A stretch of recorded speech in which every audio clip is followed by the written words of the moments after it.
Oh, hey guys, it's Dr. Devin, and I am here for your weekly love letter on the very first day of February. Cannot believe January is already gone. Went by in a blink of an eye, and yet, I don't know, it kind of felt like it drug on a little bit too. I don't know if it was the snow coming in.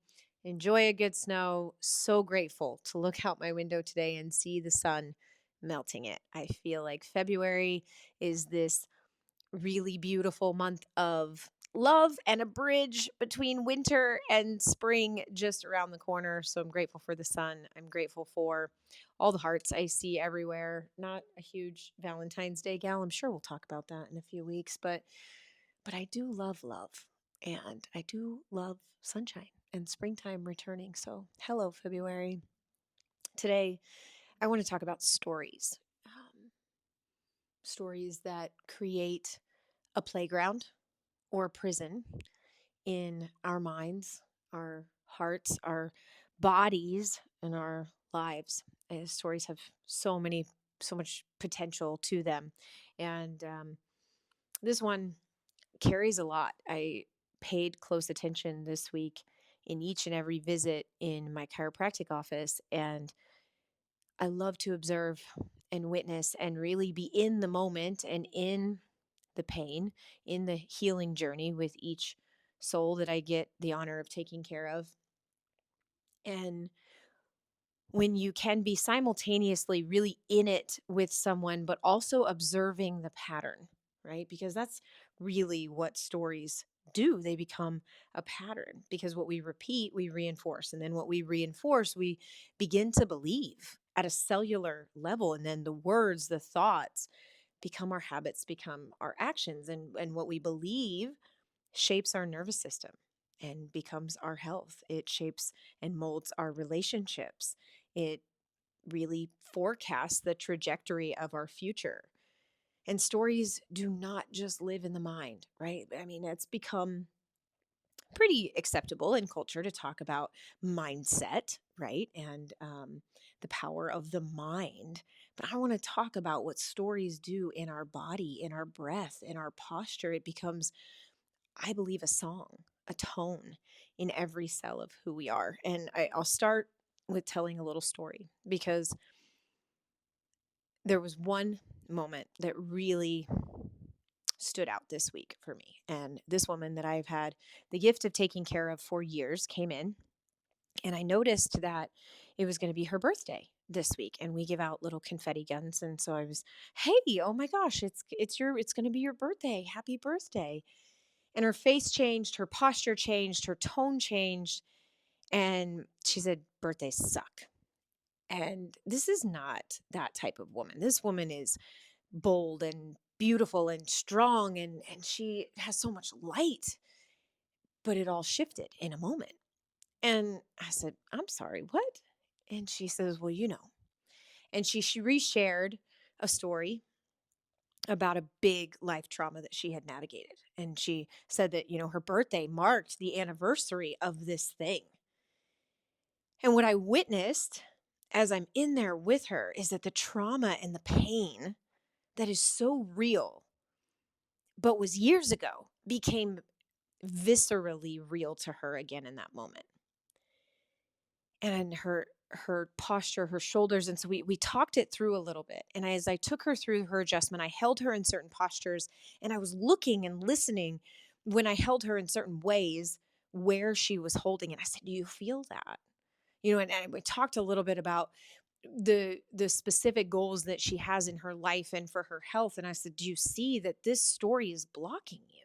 Right? There's a cost to keeping this story alive. I know that it was very real, and I don't want to downplay what you went through by any means. But something happened, and now you're bracing for impact, and the body is keeping the score, right? It is reliving this trauma, it is reliving this nightmare, really. And you've moved forward in all of these areas, and yet still held hostage by this story that's in the past. And it's become a prison, right? It wasn't a one-time event. It's becoming a life, health defining story. that is now every single, I mean, imagine, right, guys, here you feel what is mostly celebrated, right? This day of birth, your day. This is your day. And the story, the song is they suck, they're terrible. And what she went through without giving you any details is awful. It's the worst thing that a lot of people can imagine. I said this has to at some point, doesn't have to be this year, but if this speaks to you, just in the moment, I was so connected to her and to her pain, and really wanting to invite an opportunity for her to make a big shift here, right? We made an adjustment to her body, but this adjustment, this shift, she had to be in the driver's seat for. And I said, I think this could be a year for reclamation.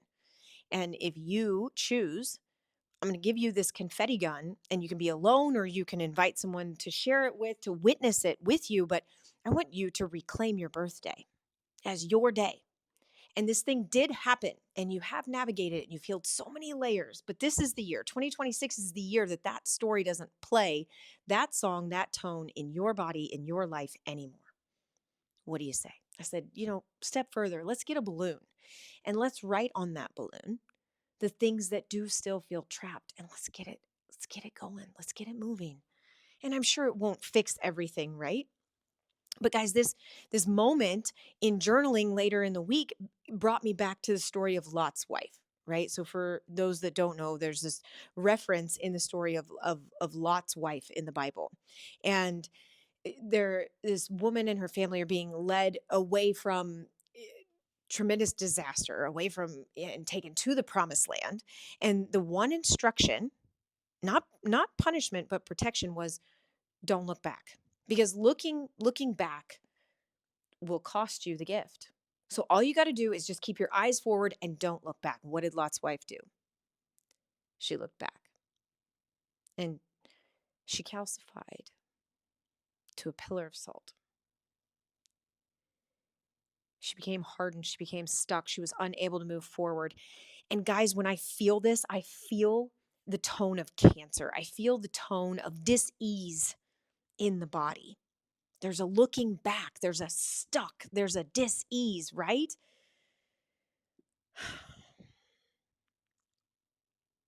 Sometimes the pain is so big. And to anyone who's lived through, I mean, major things, I get it. I get it. I feel it. When the trauma is so big that we can't fully integrate the moment and we can't just move past it, and the world certainly doesn't stop. Like, I get it. I get it. But we can't stay stuck there. And every time we look back, every time we retell that story, like she was saying, birthdays suck, kept her almost a decade back, and her body went back. And she longed to move forward, but she was the one keeping herself in that cage. But we're not defined by what happens to us. But we do have to live with what we're keeping alive, choosing to keep alive in our beliefs, in our thoughts, inside of us. The past replayed again and again shows up in the body, right? So I think that there's a way to honor pain. And maybe this is an invitation for you. Where is there pain? And what if it's not the enemy? What if pain, pay attention inside now as an acronym, pain is a teacher. This is the human experience, right? We get love and we experience loss. We have joy, we have broken hearts, we have wounds, and then we experience healing. The duality is the point, and we can't bypass it, especially the big ones. There's no magic button, there's no magic key. Everybody wants to just cut it out, medicate it when we look at health only, right? Like, just cut this thing out. But if you do not deal with whatever is going on at the level of the body, but also the heart and the mind and the soul, good luck. It will just come back. If you do not address healing at the level of the story, it will come back. So what's the solution? Well, as far as I can tell, what I would leave with you today is breath. Slow, deep, conscious breathing into the pain, not away from it. Combine it with prayer. God, what are you showing me? What is this? What have I not seen? What is not healed? What would you have me do next? That thing happened. This pain is still here. What is needed, right? Get in your body, get in the moment, breathe into it. And then beyond breath, the number one thing I do is I get my body in motion. I want you to move the energy. If the body, like I referenced earlier, and there's a book called The Body Keeps the Score, I want you to walk. I want you to work out. I want you to stretch. I want you to shake. I want you to jump on a trampoline. Do something to get the energy in your body moving. Maybe it starts this week just noticing. Just start to pay attention to the stories that you keep telling over and over again. Don't start trying to force a fixing it or even jump into the stuff maybe I'm talking about. Do feel free to get a confetti gun or a balloon if that spoke to you. If I see a balloon floating in the sky, I'm going to say an extra prayer for you. But I want you to start asking, what stories do I tell that make me feel free? And what stories do I keep telling me that are keeping me trapped? What stories are keeping me from the very goals and dreams that I'm reaching for? This prison that I talk about, by the way, doesn't have a locked door. You can stand up and walk out at any time. I want you to be kind to yourself because healing, it's not an overnight thing and it's not linear, but you're not broken either, right? These things that happen, they are real. The pain is real, the fracture, the heartache, the betrayal, it's all real, the death. I get it. But as long as I keep talking about being the daughter of the mother who died, then I can't focus on being the mother to the daughter and sons that are here.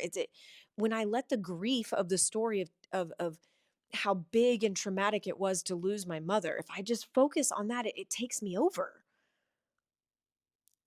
And I don't want the song of death, the tone of death playing in my body. I want to reach for love in the here and now. I want that lesson. I want that pain to be one of gratitude and reverence for the gift of life, but not a fear of death and not a sad song that my mom's not here because she's everywhere, right? I don't know what it is for you, but I know these things happen and they feel really hard and big to move past, but you are not your past and you are not your pain. And you can become who God designed you to be by taking one step forward. Stories, friends, stories in the mind, stories in the heart, stories in the spirit. What are the stories you tell about God, about life? What are the stories that you tell about health? What are the stories you tell about others? What kind of programming are you putting into your body? Become the observer. Take a look. This is your invitation to make a shift, to shoot some confetti, to send up a balloon in a prayer to God. Here's these things that I don't want to hold in my body anymore. The truth, my friend, will set you free. I love you. I'll see you next week.